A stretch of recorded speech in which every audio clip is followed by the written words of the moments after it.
Buenas noches, profe.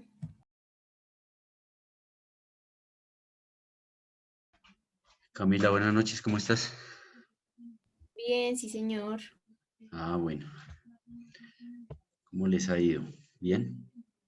Bien, sí, ¿Qué señor. clase está? Estábamos en gestión del talento humano. Ah, bueno, ¿y qué tal? ¿Bien? Bien, bien, sí, ¿Sí? señor. Ah, bueno, me alegra. Tenemos que lleguen los compañeros para darle, Bueno, sí, señor. bueno.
¿Dónde andarán los demás compañeros? ¿No se conectaron hoy a la otra clase? Sí, profe, sí se ¿Sí? conectaron. ¿A qué horas terminaron la otra clase? ¿A las 8 en punto? Sí, señor, faltando como 2 minutos para las 8. Creo que Jesús está como demorado Ah, por bueno. encima. Ok. Buenas noches. Hola Estefanía, buenas noches, ¿cómo estás?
Y la otra se llama.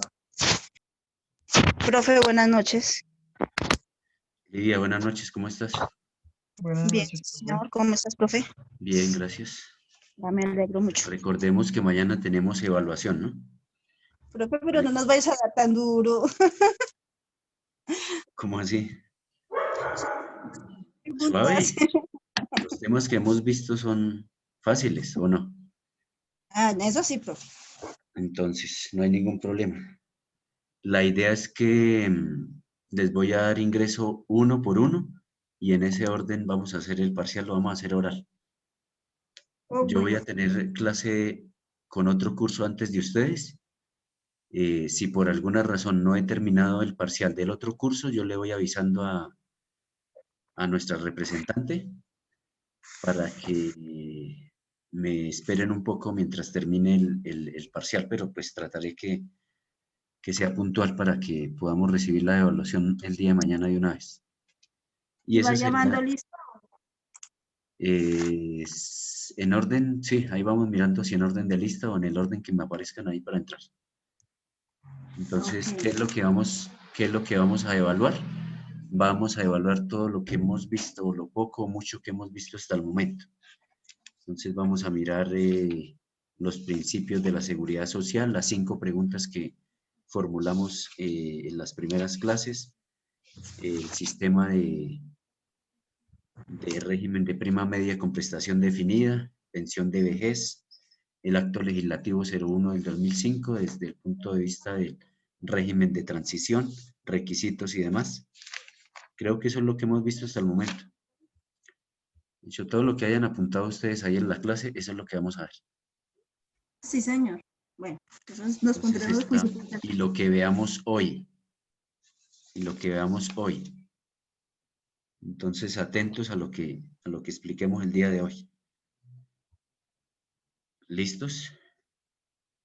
Bueno, hay 7 participantes conmigo.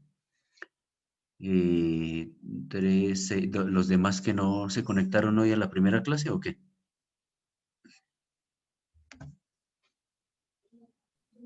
Profe, me acaba de escribir David que no tiene internet, Ajá. ¿Quién más falta? que dice que corto o algo así, no sé. ¿Quién más falta? Profe Jesús envió unas fotos al grupo y dijo que tenía una emergencia en el trabajo. ¿Quién? Jesús, profe. ¿Jesús? Sí, señor. Bueno.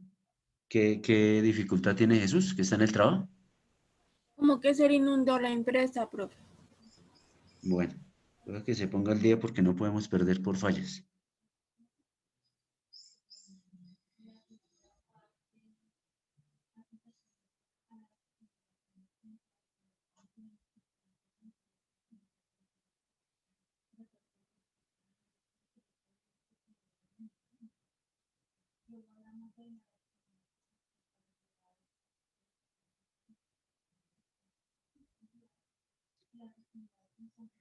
Bueno, listo, empecemos con los que estamos porque si ya no hay más gente, entonces empecemos. Bueno,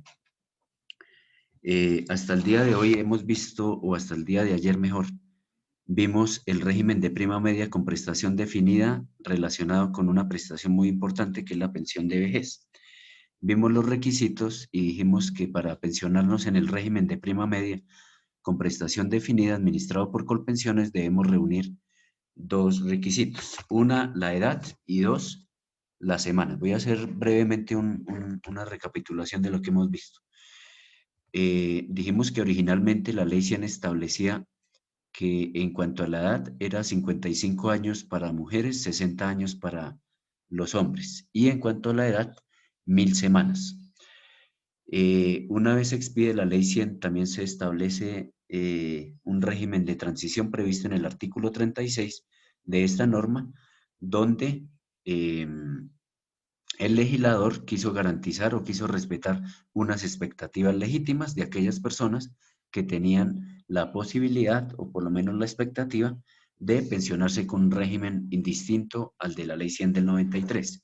Y para ello estudiamos por lo menos 3 normas, el decreto 758 del 90, la ley 33 del 85 y la ley 71 del año 1988, y establecimos cuáles son los requisitos que mencionas dicha normatividad para pensionarnos. Sin embargo, en el año 2003 se expide la ley 797 del 2003, y esta ley incrementa las semanas y la edad, es decir, modifica los requisitos, obviamente más rigurosos para ser destinatario de la pensión de vejez. En cuanto a la edad, lo incrementó en 2 años, es decir, mujer quedó en 57 y hombre 62, que es lo que está vigente actualmente. Y lo hizo de la siguiente manera. El legislador dijo que para el año 2005 las semanas se iban a incrementar en 50 en el año 2005, y a partir del año 2006 vamos a incrementar las semanas 25 por cada año hasta llegar al año 2015 a 1.300. Y en cuanto a la edad, dijo que a partir del año 2014, a partir del 1 de enero, la edad se incrementaría en 2 años, es decir, 57 mujeres, 62 hombres.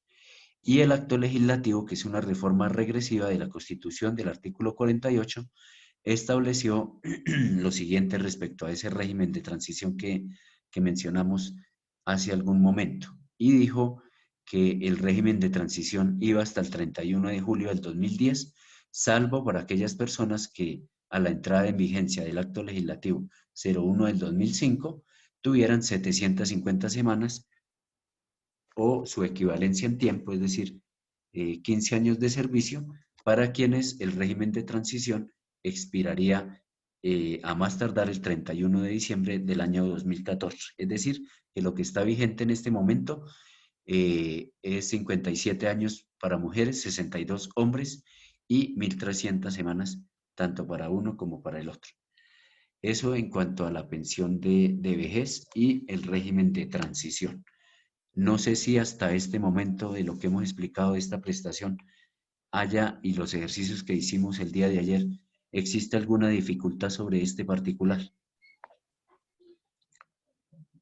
Si hay alguna pregunta, si todo quedó claro, recuerden que el régimen de la ley 100 del 93, a pesar de ser una norma que se promulga o surte los efectos jurídicos el 23 de diciembre del año 93, para efectos de Sistema General de Pensiones, entra a regir o entra en vigor el 1 de abril del año 94, y para el orden departamental municipal y para el Distrito Capital de Bogotá, produce efectos en virtud del artículo 151 de la Ley 100 del 93 a partir del 30 de junio del año 95.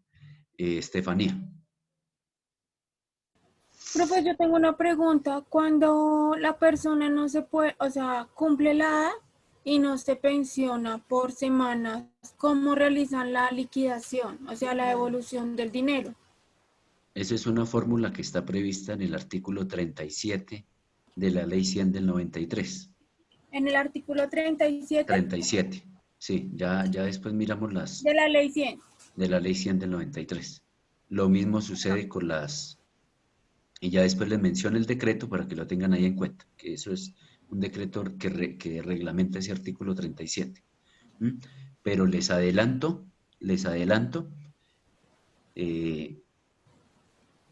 yo trabajé y les había manifestado el primer día que había trabajado en Colpensiones. Y realmente, mientras yo estuve ahí con todos los antecedentes que pude, digamos, conocer en ese momento, una indemnización sustitutiva en la pensión de vejez, lo máximo que había reconocido Colpensiones, lo máximo, porque eso depende del IBC, del ingreso base de cotización, lo máximo que había reconocido era 11, 12 millones. Entonces uno ve indemnizaciones sustitutivas de 2 millones, 3 millones, de 800,000 pesos, de 5 millones. O sea, realmente no es mucho lo que se le reconoce al destinatario de esta indemnización. Lo mismo sucede con las indemnizaciones por la pensión de invalidez y la pensión de sobreviviente. Entonces, realmente no es mucho lo que se recibe por este concepto de indemnización sustitutiva de la pensión de vejez. que esa está, digamos, reglada en el artículo 37 de la Ley 100 del 93.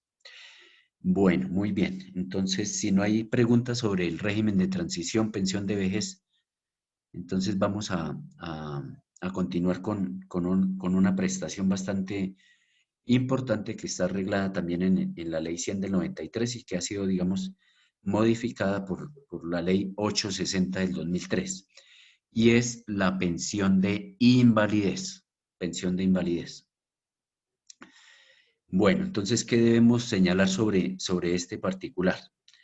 Entonces, lo primero que nos dice la norma, la Ley 100 del 93, es que una persona se considera inválida cuando exista una causa de origen no profesional, es decir, de origen común, que no sea provocada intencionalmente y que hubiere perdido el 50% o más de su capacidad laboral. Eso es, digamos, la definición que nos trae el Código, el Estatuto de la Seguridad Social, para señalar que se considera, digamos, una persona inválida aquella persona que por una causa de origen no profesional, es decir, que sea de origen común, no provocada intencionalmente, hubiere perdido el 50% o más de la capacidad laboral. A renglón seguido, digamos que la norma establece unos requisitos para poder obtener o ser titular o destinatario de la pensión de invalidez.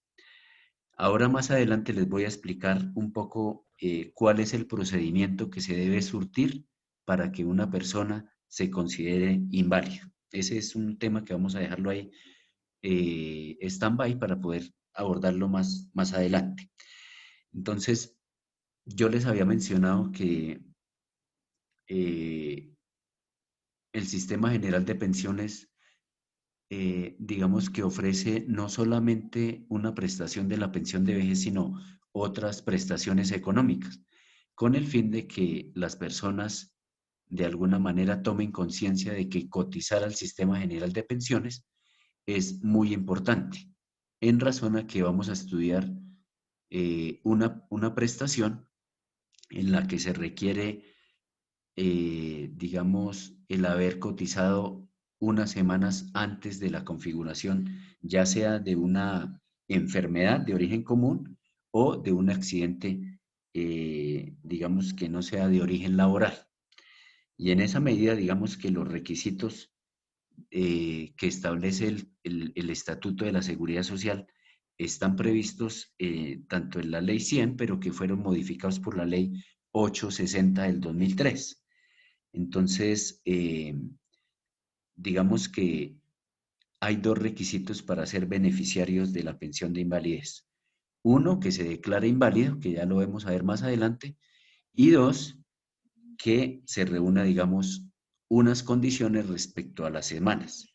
Y eso dependerá si es una enfermedad o es un accidente. Recuerde que esa enfermedad o ese accidente no debe ser de origen profesional y no debe ser provocada intencionalmente por esa persona. Entonces, lo primero que nos dice la norma, y eso sí quiero que lo tengan acá un poco presente para que no se nos olvide. Entonces, lo primero que nos dice es frente a la invalidez por causa de una enfermedad. Entonces, requisitos: haber cotizado 50 semanas dentro de los últimos 3 años inmediatamente anteriores a la fecha de estructuración de esa enfermedad. Entonces, aquí es importante tener en cuenta lo siguiente. Como les dije anteriormente, nosotros no sabemos, y ojalá nunca ocurra obviamente, que nos pueda ocurrir un accidente de origen no profesional, sino de origen común. Y que eventualmente a esa persona que le ocurra esa enfermedad o ese accidente haya cotizado 50 semanas en los últimos 3 años, ya sea en este caso a la fecha de estructuración, para que pueda cumplir con uno de los requisitos. Muchas personas que desafortunadamente se declararon inválidas a través del procedimiento que vamos a ver más adelante, les faltaba 1 o 2 semanas para para reunir las 50 semanas dentro de los últimos 3 años a la fecha de estructuración. ¿Y qué es la fecha de estructuración? Es la fecha en la que a través de todo el procedimiento que se surte ante las autoridades médicas, se determina que fue el momento en virtud del cual se causó esa enfermedad. Entonces, una vez tenemos clara esa fecha de estructuración, a partir de allí contamos 3 años anteriores para determinar si contamos con 50 semanas en los últimos 3 años, a esa fecha de estructuración y cumplir con uno de los 2 requisitos. Y el otro es que nos declaren inválido. Ya vamos a mirar ese procedimiento más adelante. El otro escenario que nos plantea la norma es la invalidez causada por accidente.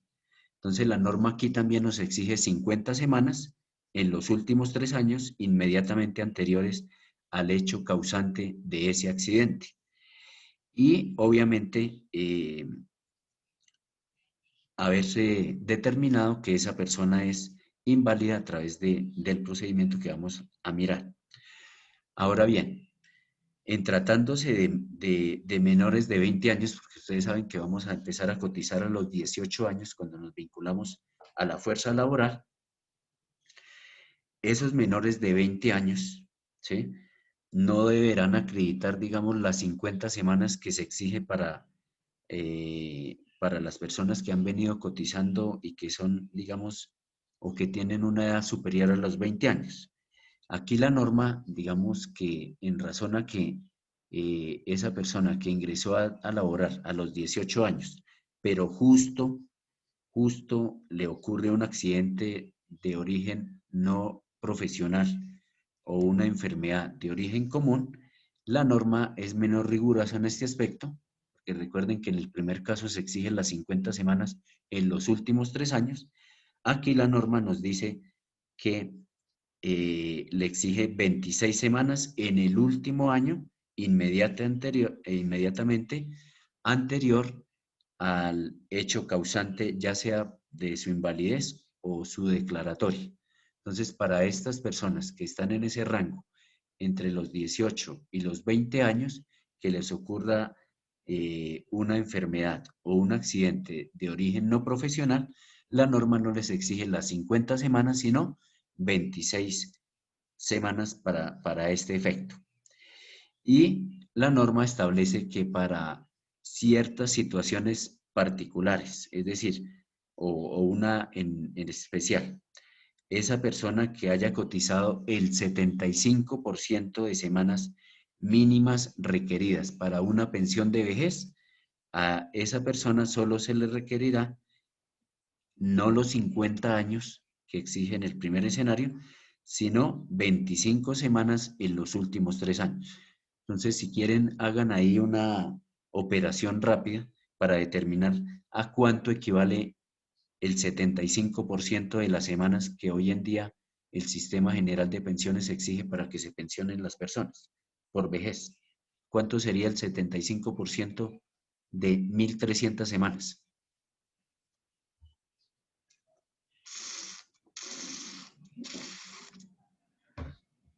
¿Cuánto nos da? Profe, 975. 975. Entonces, si una persona que está cotizando para la pensión de vejez tiene 975 semanas, es decir, el 75%, a estas personas que le llegue a ocurrir un accidente de origen no laboral o una enfermedad de origen común, a estas personas no le vamos a exigir esas 50 semanas en los últimos 3 años, sino que la norma les exige solamente el 25 semanas en los últimos 3 años, ya sea a la fecha inmediatamente anteriores a la fecha de estructuración o esos 3 años anteriores al hecho causante de la misma. ¿Hasta ahí alguna pregunta?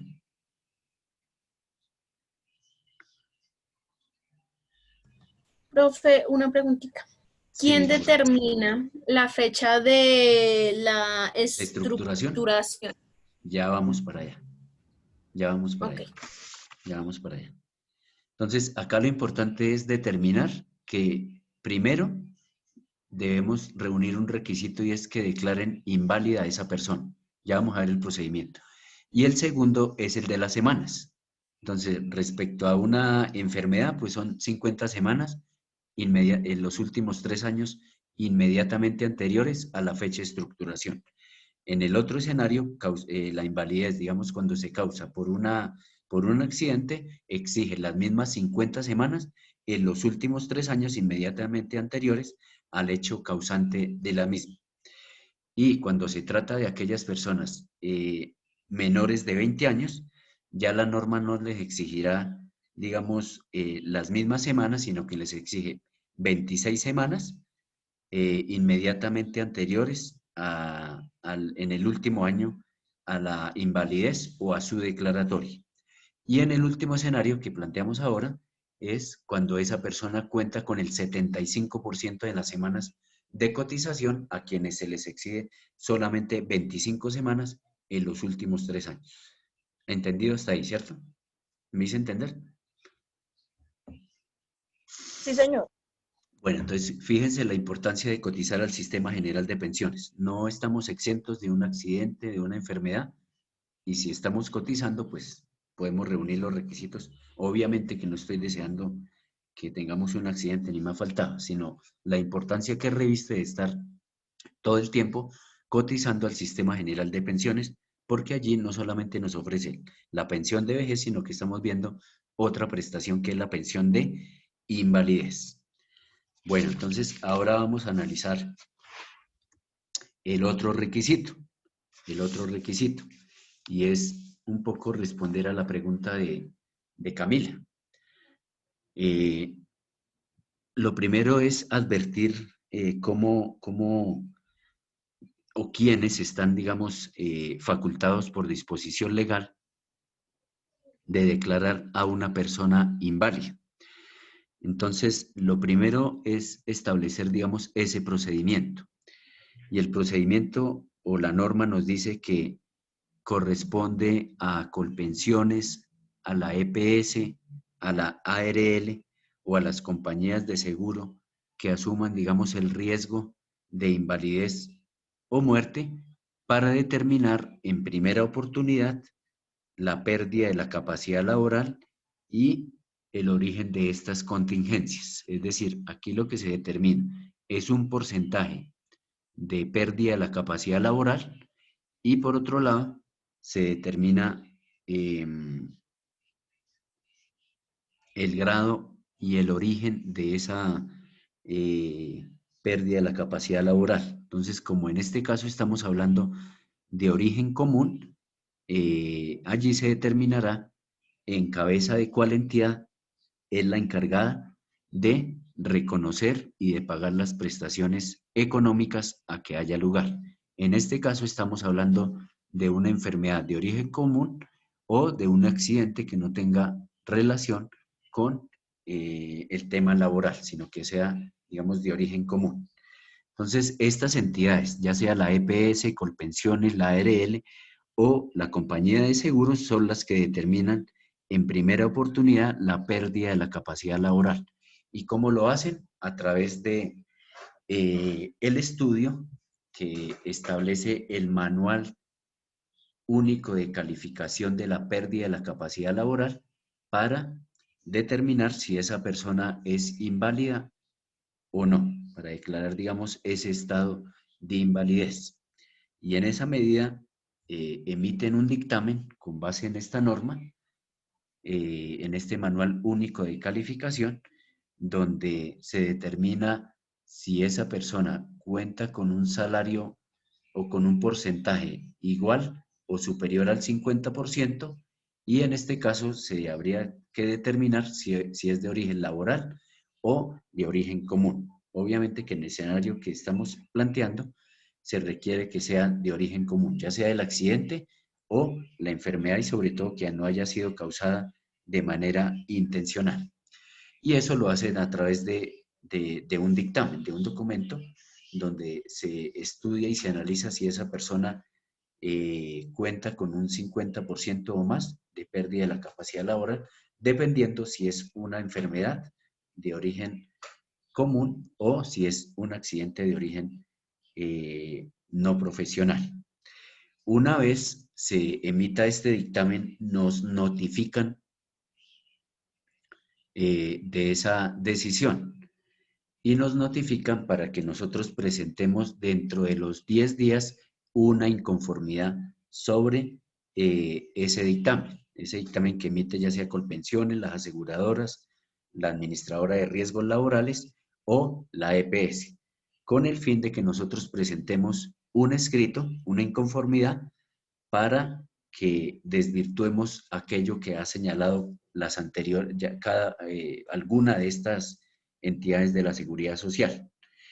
Y en esa medida, la entidad, ya sea la EPS, ARL, Colpensiones o la compañía de seguros, está en la obligación de enviar esa inconformidad ante la Junta Regional de Calificación dentro de los 10 días siguientes para que se determine, digamos, el origen y la pérdida de la capacidad laboral.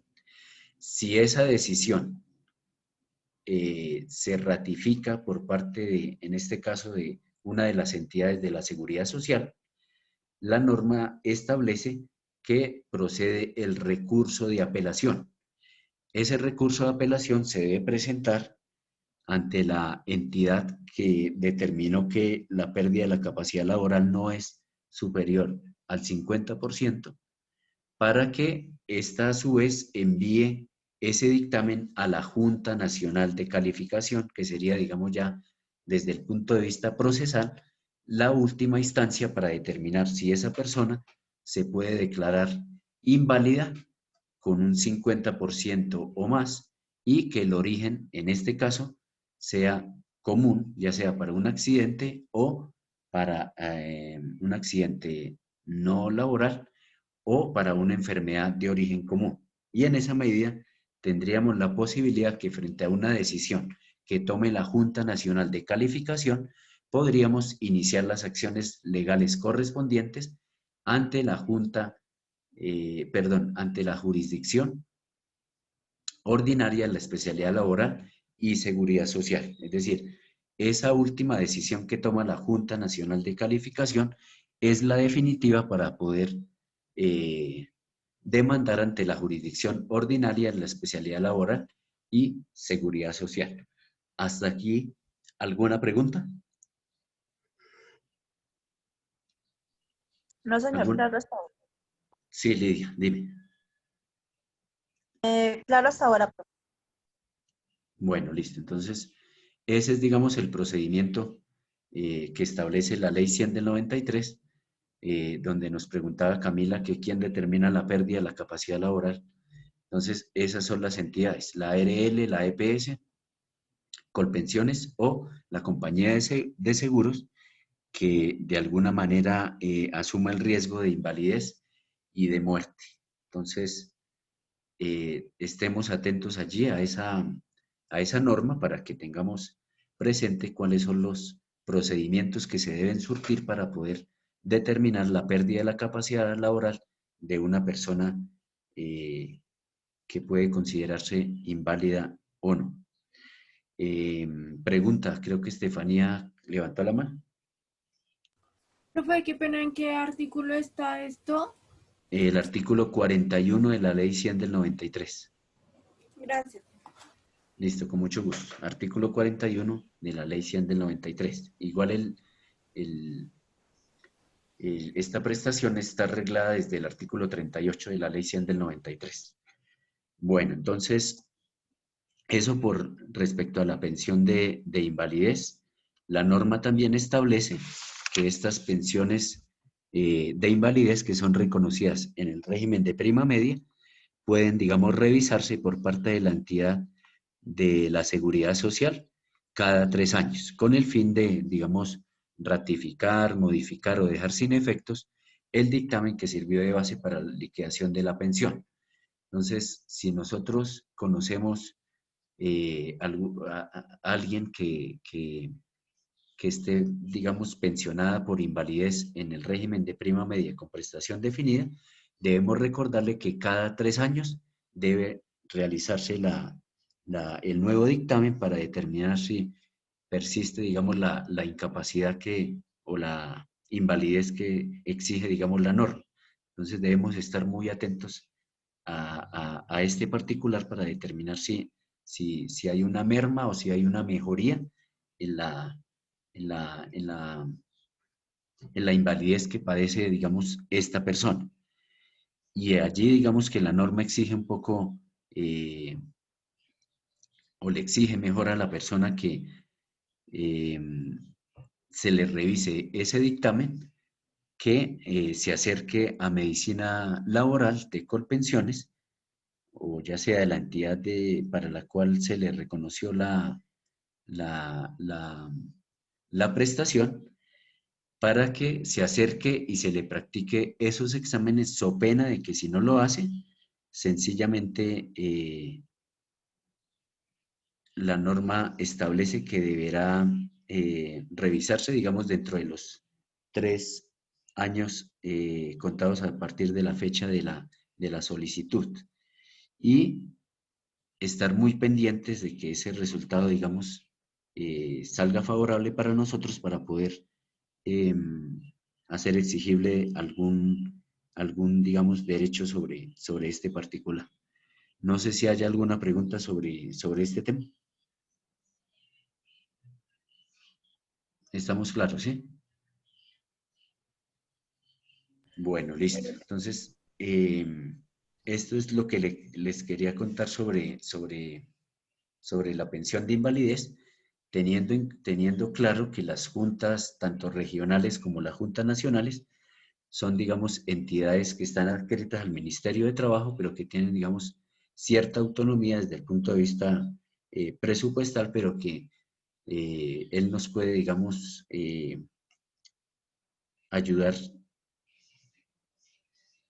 sobre este particular.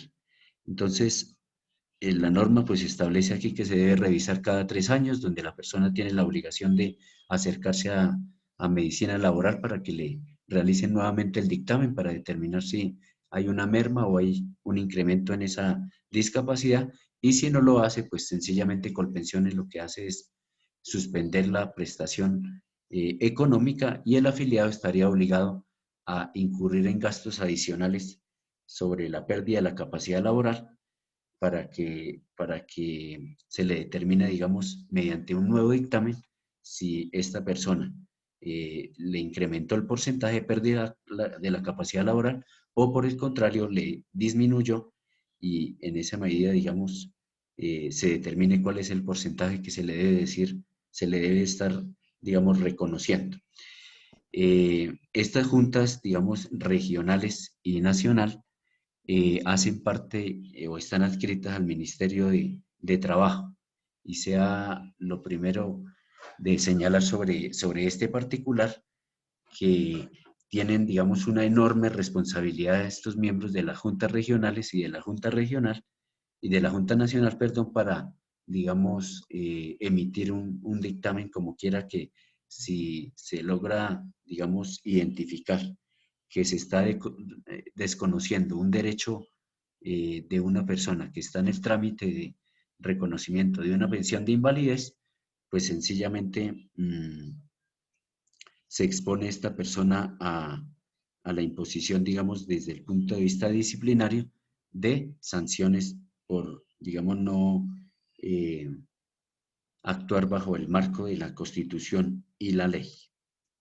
Eso es, digamos, lo de la pensión de invalidez. Y también, digamos, la indemnización sustitutiva de la pensión de invalidez está arreglada en el artículo 45 de la Ley 100 del año 93, para que no lo perdamos de vista, como quiera que aquella afiliado que, digamos, al momento de determinación de la invalidez no reúna, digamos, los requisitos que exige la ley, es decir, que quizás no tenga las 50 semanas dentro de los últimos 3 años a la fecha de estructuración, o 50 semanas dentro de los últimos 3 años anteriores ocurrencia de ese accidente, no pueda ser, digamos, beneficiario de esta prestación económica para efectos del estudio, digamos, de esta prestación. ¿Alguna pregunta hasta ahí o tenemos todo claro hasta el momento? Profe, Sí, Camila. ¿qué pasa si, digamos, la persona pues ya tiene su dictamen médico y pasaron los 3 años y fue a su examen y notó mejoría y baja del 50%? Pues sencillamente no reuniría con el requisito que establece la ley 100 del 93. Uno, que es que sea inválida, y el otro en cuanto a las semanas. Entonces, frente a ese asunto, si disminuye, digamos, el porcentaje de pérdida de la capacidad laboral, pues sencillamente no tendría derecho al pago de esa prestación y se expiraría el derecho en ese instante, en ese momento. Sin embargo, debo decirles lo siguiente, hay mucha gente que es pensionada, digamos, por invalidez y solicita Colpensiones que le haga la conversión de pensión de invalidez a pensión de vejez, con el fin de evitarse ese dictamen cada 3 años, entre otras porque en términos de desplazamientos, pues para una persona que se considere inválido también es bastante complicado. Entonces, cuando cumpla con esos requisitos de la pensión de vejez, pues solicita la conversión de pensión de invalidez a pensión de vejez para que lo tengan ahí muchísimo claro. ¿Listo? Entonces, hasta ahí estamos con la pensión de invalidez. Bueno, no se les olvide que esta pensión de invalidez lo que establece para este efecto el régimen de prima media es que sea de origen común. No puede ser de origen laboral, sino de origen común. Y el otro requisito sobre las semanas, 50 semanas anteriores a la fecha de estructuración o cuando haya ocurrido el accidente o el siniestro, para que se pueda, digamos, cumplir, digamos, con ese requisito que exige la ley. Ahora vamos a explicar un poco la otra prestación para culminar, digamos, ya la explicación del día de hoy, y es la pensión de sobrevivientes. Creo que en la pensión de invalidez no hay dificultades, ¿cierto? Está todo claro. Ok, listo. Entonces vamos a poner como título pensión de sobrevivientes.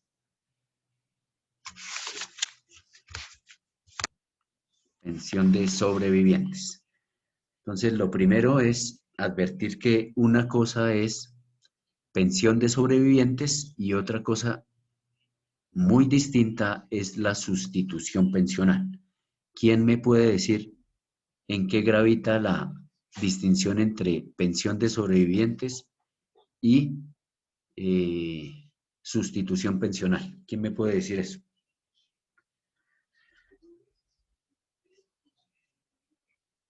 Diferencia entre pensión de sobrevivientes y sustitución pensional. Profe, pues yo tengo entendido que la de sobreviviente es cuando la persona se muere. O sea, digamos, mi papá tiene pensión y él se llega a morir. Sí. Y si yo cumplo con los requisitos y pues, digamos, mi núcleo familiar cumple con los requisitos, pues ya Sí. o sea, nos otorgan el beneficio a nosotros. Sí, eso está bien, pero la pregunta mía es, ¿cuál es la diferencia entre pensión de sobrevivientes y sustitución pensional? Sustitución pensional no es, digamos, cuando pasa del pensionado que está ahí a la esposa, cuando tienen, digamos, y cuando no tienen, o cómo es que no sé cómo explicarme, pero estoy entre un poquito, pues hasta donde yo investigué sobre la tarea que tú nos dejaste, decía que... Ah, ¿les había dejado tarea? ¿Qué tarea les dejé? Sobre la pasada, o sea, y me puse a averiguar un poquito más sobre eso. Porque si hay tarea, entonces evaluemos de una vez. No, pues ahí pues ¿No? entre esa tarea estaba ahí ese pedacito. Sí. Donde dice que cuando el señor muere, entonces eso le queda a la esposa. Sí. y que cuando digamos que si no tiene esposa, le quedan los hijos siempre y cuando sean inválidos, Sí. y si no tiene ni esposa, ni hijos, ni inválidos, le queda a los hermanos o al papá. Al papá y bueno, eso es algo así. Fue lo que yo entendí. No sé si estoy equivocada. Sí. La última parte, bueno, Profe, yo dime, quiero decir algo. dime. Bueno, Pues no sé si la sustitucional sea la de cuando muere, digamos, pues la persona pensionada y le pasa la pensión a la esposa, un ejemplo. sí. Y la otra es como cuando tiene un accidente y lo pensionan. Bueno, la primera parte está bien, la segunda desarróllemela mejor. La segunda es, digamos, que por causa de una enfermedad, o lo que decía el profesor ahorita, por causa de un accidente lo pensionen a uno. O sea, digamos, esas son las dos formas de obtener la pensión. Sí. Bueno, entonces, efectivamente, como dice Ana, cuando muere el pensionado, es decir, una persona que le han reconocido una prestación, ya sea pensión de vejez o pensión de invalidez, cuando muere esa persona, se denomina sustitución pensional, que es muy distinto al otro escenario. En ese primer escenario, la sustitución pensional, pues le hace de alguna manera transferencia de todos los derechos que esa persona adquirió al beneficiario que establece la ley. Ya vamos a mirar cuáles son esos beneficiarios, ¿ya? Eso se denomina sustitución pensional, es decir, cuando fallece el pensionadito. Entonces, ese pensionadito le transfiere todos los derechos que a él le reconocieron al beneficiario que determine la ley, o a quien, sí, lo que establece, digamos, la ley 100 del 93. Y por otro lado, tenemos la pensión de sobrevivientes. ¿A qué hace alusión la pensión de sobrevivientes? A aquellas personas que están cotizando al sistema general de pensiones, pero que no son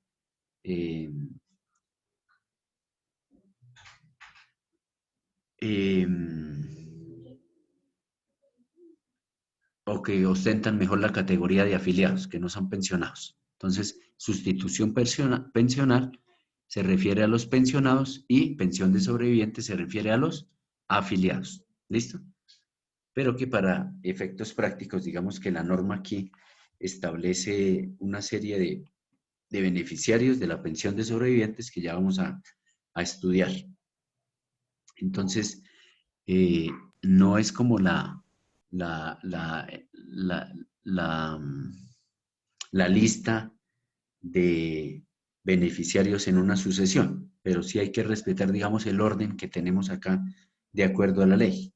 Entonces, lo primero que dice, digamos, la norma antes de pasar a los beneficiarios es, y para articularlo un poco con la pensión de sobrevivientes, es señalar que tendrá derecho al reconocimiento y al pago de una pensión de sobrevivientes en tratándose de un afiliado, cuando fallece el afiliado, cuando, y obviamente que sea de origen común, se le exige que hubiera cotizado 50 semanas dentro de los 3 últimos años inmediatamente anteriores al fallecimiento de ese causante, ¿ya?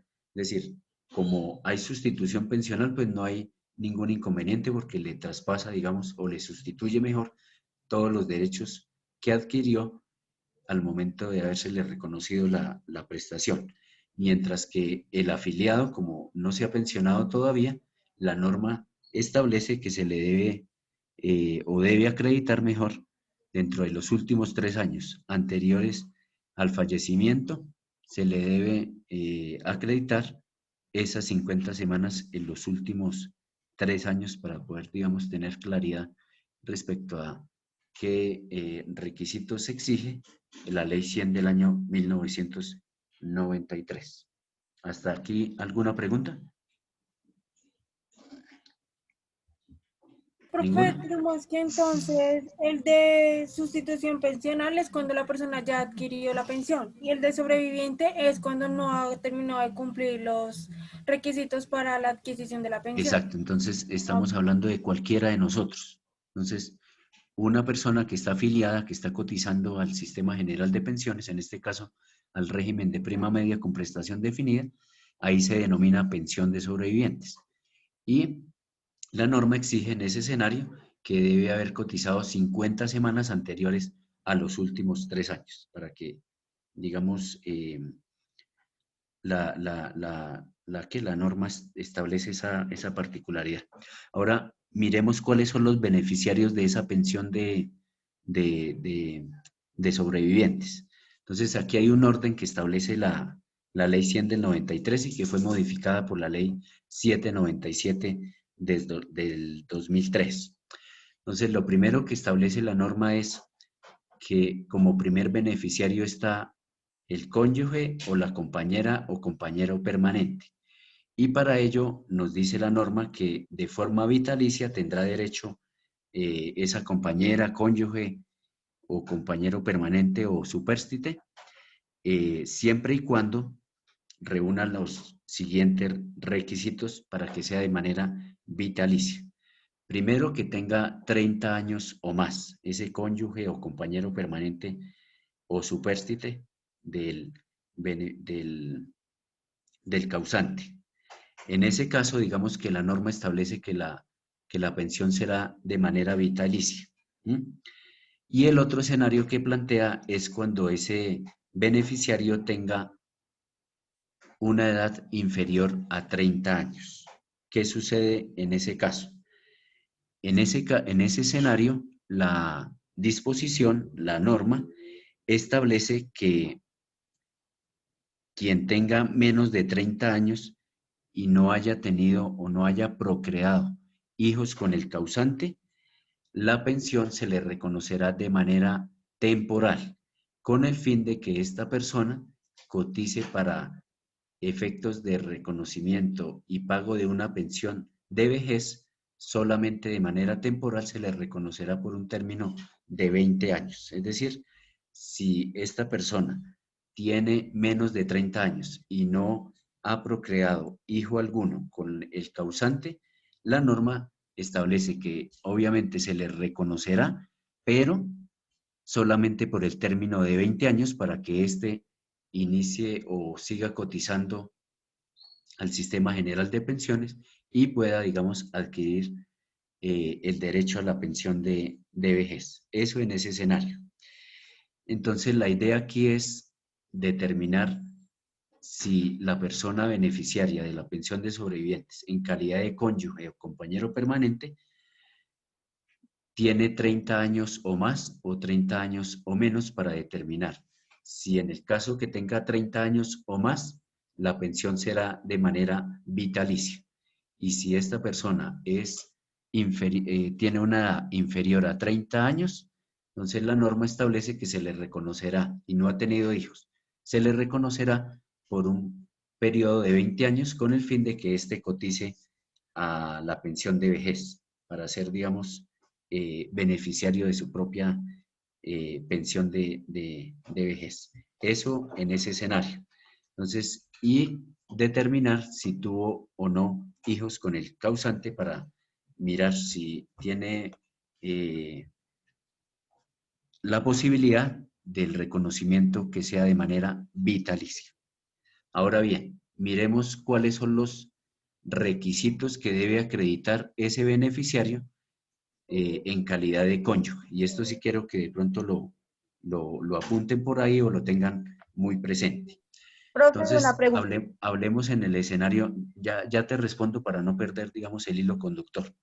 Entonces, hablemos en el escenario donde el que fallezca y quien tiene la condición de beneficiario hayan celebrado matrimonio. Entonces, ¿qué documentos vamos a llegar allí con la solicitud de reconocimiento de la pensión de sobrevivientes? Entonces, vamos a llegar, lógicamente, el registro civil de defunción del causante, vamos a llegar el registro de matrimonio, la fotocopia de la cédula tanto del causante como del beneficiario y declaraciones juramentadas ante el notario público donde los testigos puedan de manera clara e inequívoca señalar cuáles son los extremos de la convivencia, porque la norma establece que haya convivido 5 años anteriores a la fecha del fallecimiento, ¿ya? Es decir, para el cónyuge o compañero permanente debe acreditar que haya vivido con el causante dentro de los últimos 5 años anteriores a la fecha del fallecimiento. Y en esa medida, quienes vayan a la notaría en calidad de testigos a rendir una declaración juramentada, les debe constar los extremos de la convivencia y que sobre todo coincidan en que sí convivieron los últimos 5 años al fallecimiento del causante, ¿ya? Eso es algo bien importante que deben tener allí para efectos de llevar esos documentos a Colpensiones para que les reconozca la pensión de sobrevivientes. Es muy usual, y eso desafortunadamente sucede en la realidad, que cuando fallece ese causante aparezcan 2 o más compañeras permanentes. Entonces se muere alguien y ahí aparece todo el mundo. Y a ver cómo lo dijera, para que no suene tan fuerte, digamos, lo cómico del asunto es que las dos, en los documentos que allegan para el reconocimiento de la pensión de sobrevivientes, es que dicen las fechas exactas e iguales para el reconocimiento de la pensión. Entonces, si esa persona muere hoy, 19 de noviembre del año 2020, entonces muy seguramente los extremos de la convivencia en ambos escenarios lo van a decir de manera idéntica para el reconocimiento cuando se presentan más de una beneficiaria en ese sentido. Y eso es muy usual verlo, digamos, en este tipo de escenarios. Cuando se presentan por lo menos 2 solicitudes o más en esa condición de cónyuge o compañero permanente o supérstite, inicialmente Colpensiones, invocando una norma, el decreto 758 del 90, establecía que cuando hay divergencia, cuando hay conflicto, cuando hay litigio, simplemente negaba la prestación con el fin de que el juez laboral determinara cuál es el beneficiario de esa pensión de sobreviviente. Hoy en día, digamos que no son tan rigurosos en aplicar, digamos, esta norma y a diferencia del decreto 758 del 90, lo que hace Colpensiones es reconocerle, digamos, de manera proporcional, de acuerdo a lo que diga la norma, el 50% para un cónyuge y 50% para la otra cónyuge, ¿ya? Cuando se presentan más de 2 solicitudes en ese sentido. Pero quiero llamar la atención que si nosotros vamos a asesorar a una persona para que sea beneficiaria de la pensión de sobrevivientes, debemos tener claro que se deben señalar en esas declaraciones juramentadas que se presenten ante notario público, que los extremos de la convivencia coincidan en ambos casos y que sobre todo se pueda demostrar que sí convivieron los últimos 5 años al fallecimiento del causante, para que no haya, digamos, ninguna dificultad. Entonces, no sé si haya, Camila, creo que levantó la mano, o Estefanía, una pregunta sobre este particular. Yo, profe Livia. Profe, digamos, en mi caso, yo llevo 14 años separada de mi esposo. Sí. Y él tiene la pensión. Sí. Pero, digamos, él ha tenido varias compañeras, como, bueno, 2, 3 mujeres. Sí. Pero, digamos, legalmente yo sigo siendo la esposa. Sí. Y él tiene solamente hijos conmigo. En ese caso, digamos, donde la actual señora, que ya se separó de ella, sí, llegase a pedir, ¿ella tiene derecho, digamos, o tendría derecho en este caso? Recuerden que uno de los requisitos que exige la ley para que sea beneficiario o beneficiaria de la pensión de sobrevivientes es que haya convivido 5 años por atrás. 5 años anteriores a la fecha de fallecimiento del causante. Recuerden eso. O sea que yo en ese caso, digamos, no me beneficia a mí en nada. No, porque la norma exige eso, que por eso les contaba anteriormente que cuando presentan la solicitud más de un beneficiario o beneficiaria, las dos o los dos, generalmente las dos, señalan en las declaraciones juramentadas que vivieron durante los últimos 5 años anteriores a la fecha del fallecimiento y colocan las fechas exactas, igualitas ambas.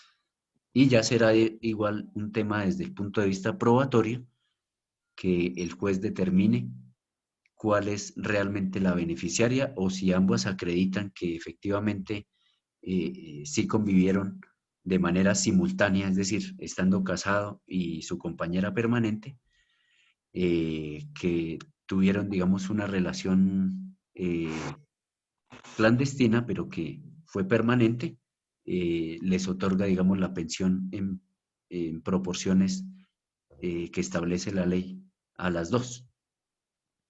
Pero eso ya es desde el punto de vista, digamos, probatorio que lo establece el juez. Voy a leerles un poco lo que dice la norma. Voy a leerles el artículo, lo que les estoy hablando es el artículo 46 y 47. Voy a leerles un poco el artículo 47 de la ley 100 del 93. Entonces, es un poco para que aclaremos el panorama en cuanto a la pregunta que me acaba de formular Lidia.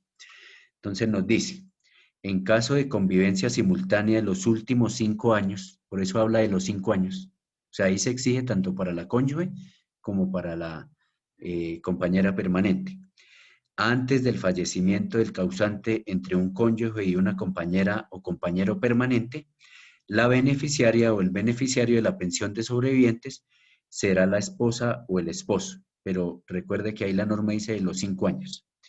Si no existe convivencia simultánea y se mantiene vigente la unión conyugal, pero hay separación de hecho, la compañera o compañera permanente podrá reclamar una cuota aparte de lo correspondiente al literal A en un porcentaje proporcional al tiempo convivido con el causante siempre y cuando haya sido superior a los últimos 5 años antes del fallecimiento del causante. La otra cuota aparte le corresponderá a la cónyuge con la cual existe la sociedad conyugal vigente, ¿no? Entonces hay que determinar allí si ya liquidó la sociedad conyugal para estos efectos, pero no pierdas de vista lo de los últimos 5 años porque ese es otro requisito. 5 años anteriores a la fecha del fallecimiento. Y eso será, digamos, un tema probatorio para demostrarle al juez que efectivamente sí convivió en esos últimos 5 años, indistintamente si ya se liquidó la sociedad conyugal, etcétera, etcétera, de acuerdo a la lectura que acabo de hacer. ¿Listo? Y por último, respecto a esta beneficiarios de la pensión de sobrevivientes, cuando yo hablo de cónyuge, compañera o compañero permanente o supérstite, esto se hace extensivo a las parejas del mismo sexo, ¿no? Para que lo tengan allí también, claro, parejas del mismo sexo también se hace extensivo, digamos, este tipo de beneficiarios. Por otro lado, tenemos a los hijos, es decir, después de del cónyuge o compañero permanente o supérstite, dentro de los beneficiarios están los hijos, pero no, digamos, bajo ciertos requisitos o bajo ciertas condiciones. Entonces, lo primero es los hijos menores de 18 años y que dependan económicamente del causante.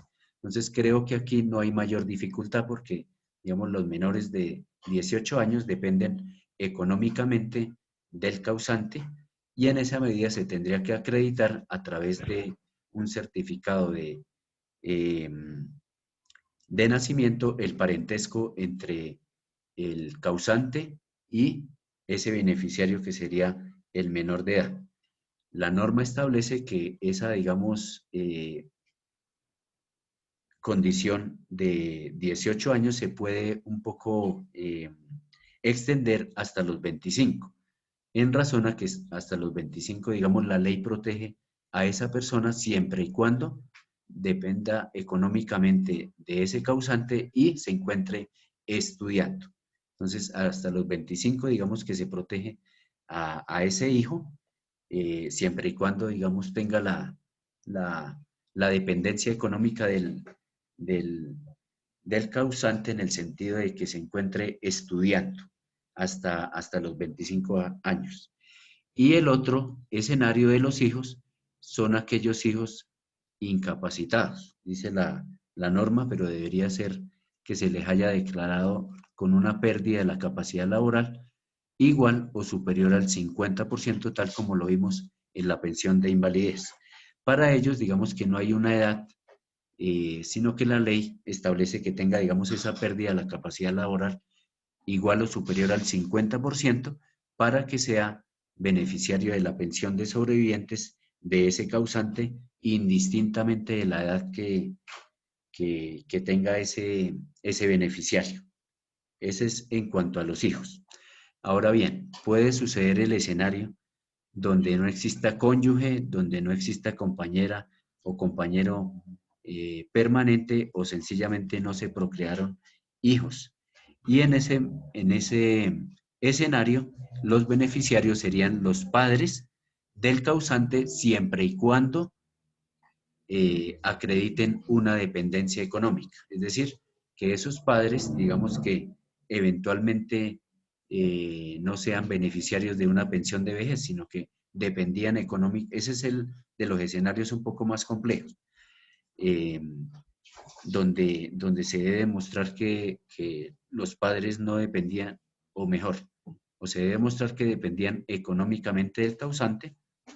Entonces, debo decirles que Colpensiones, digamos, tiene una serie de herramientas, de bases de datos donde se verifica si esa persona que está solicitando la pensión de sobrevivientes cuenta con el reconocimiento de otra prestación, porque la norma acá exige que no dependa económicamente del causante.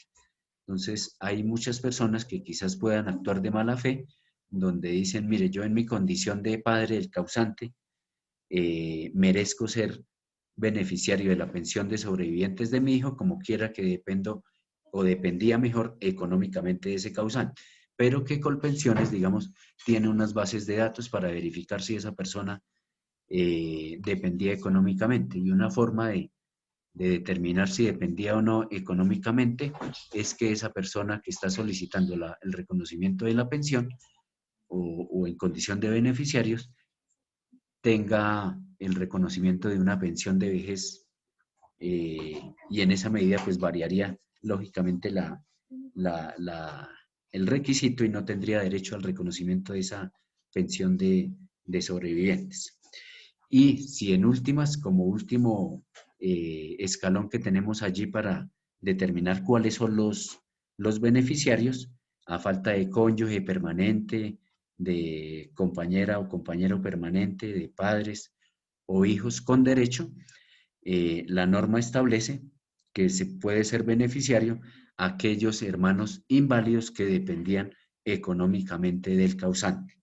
Ese es el último escenario que establece, digamos, la Ley 100 del 93 en el artículo 47, pero digamos que es de los pocos escenarios que se presentan en la práctica, porque primero tendría que configurarse el hecho de que no existan cónyuge o compañero permanente, los padres o hijos con derecho, para que sea el hermano quien pueda ser beneficiario de esta prestación, pero exige que sea o que dependía económicamente del causante para poder, digamos, poder acceder a esta prestación económica.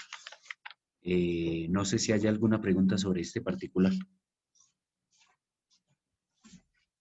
Sobre los beneficiarios de la pensión de sobrevivientes.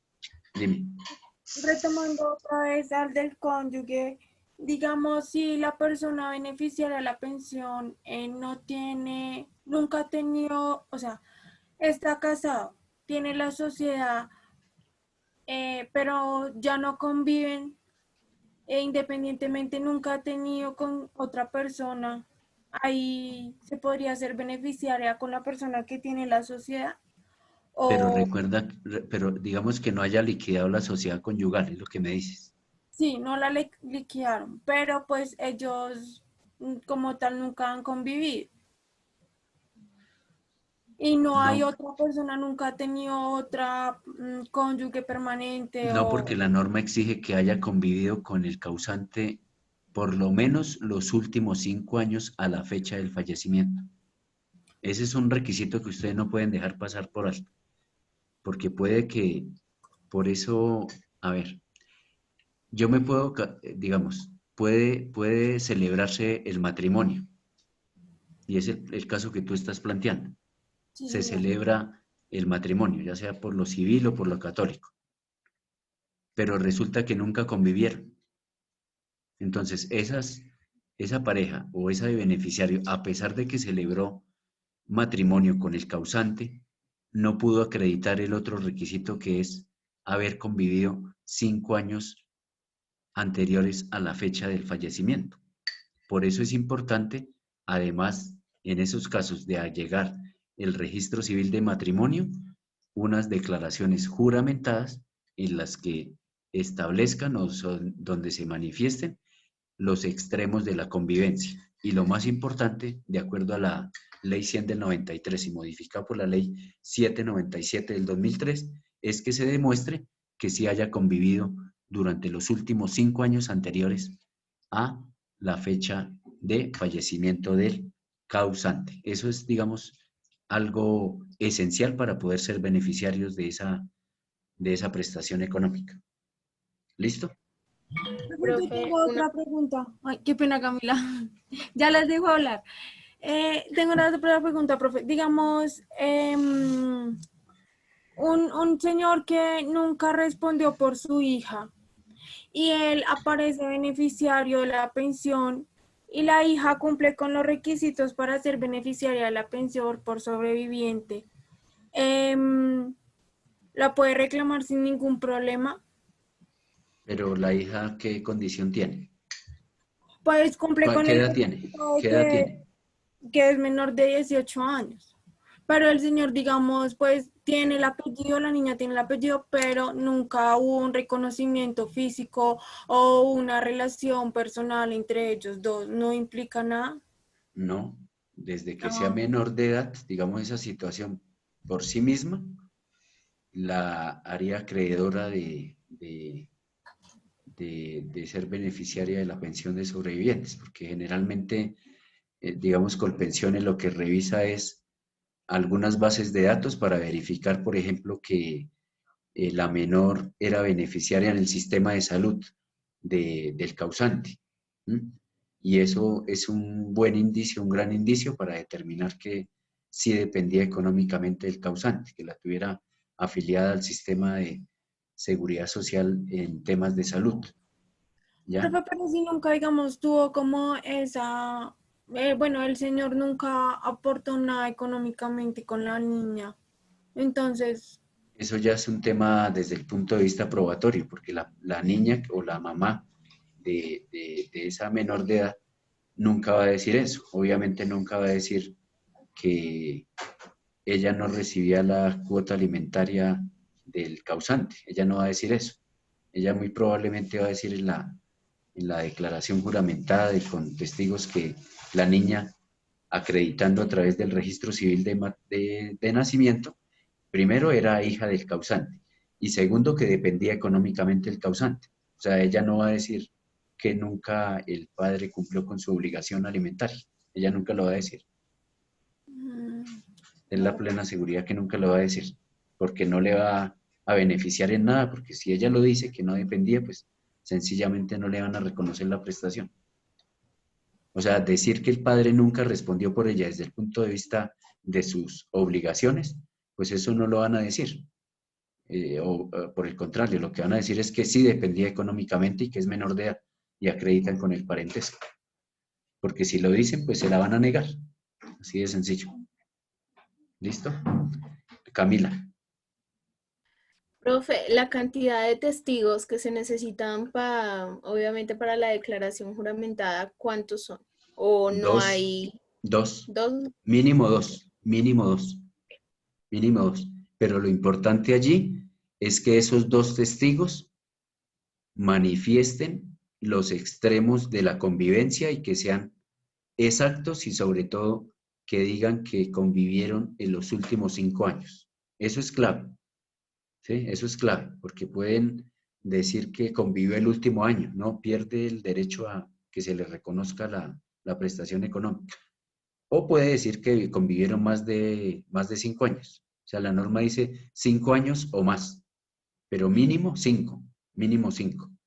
Entonces, ese es, digamos, el quid del asunto para poder determinar que puede ser beneficiaria de la pensión de sobrevivientes, que haya convivido en los últimos 5 años de la muerte del causante, ya sea como pensionado, ya sea como afiliado. Ya dijimos cuál es la diferencia entre una y otra.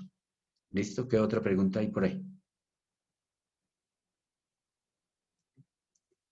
¿Ninguna? O sea, ¿listos para el parcial? Lidia no hace buena cara que digamos frente a esa pregunta. Sí, profe. Ahí lo ¿Sí? que sí me gustaría Pareciera, profe, repasar, pareciera. Sí. Sí. aquí sí me gustaría repasar es sobre los artículos de hoy.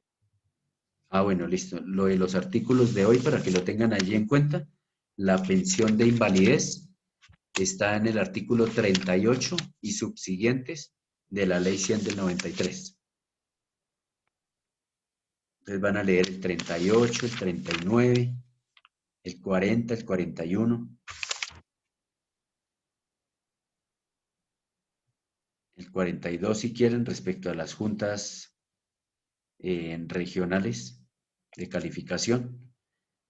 Y en cuanto a la pensión de sobrevivientes van a mirar el artículo 46 y 47 de la Ley 100 del 93, que estos fueron modificados por la Ley 797 del 2003. Ok.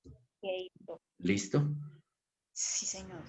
Bueno, entonces yo creo que con esto sería suficiente para que estudiemos para el parcial del día de mañana y a medida que vaya transcurriendo el otro parcial con el otro curso, pues yo le voy avisando a Ana para que tengan ahí claro a qué horas vamos a ingresar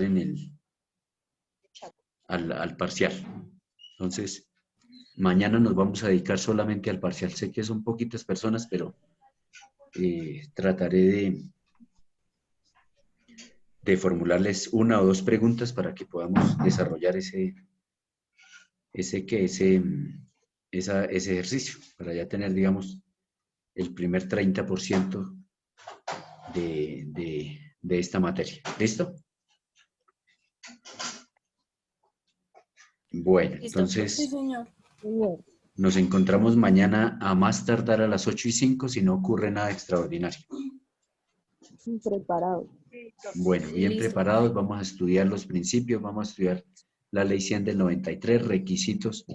Ojo, se me van a aprender las fechas del acto legislativo 01 del 2005, el régimen de transición, etcétera, porque no puede haber error alguno sobre este particular. Y ya saben por qué. Sí, señor. ¿Listo? Bueno, entonces feliz noche y que descansen. Bueno, profe. Hasta mañana y que... Feliz noche, profe. Mañana, Buenas Igualmente para ustedes. Un abrazo. Bueno, Profe, ¿yo puedo hacer una hasta mañana, pregunta? compañeros. Ay, ¿los dos nomás?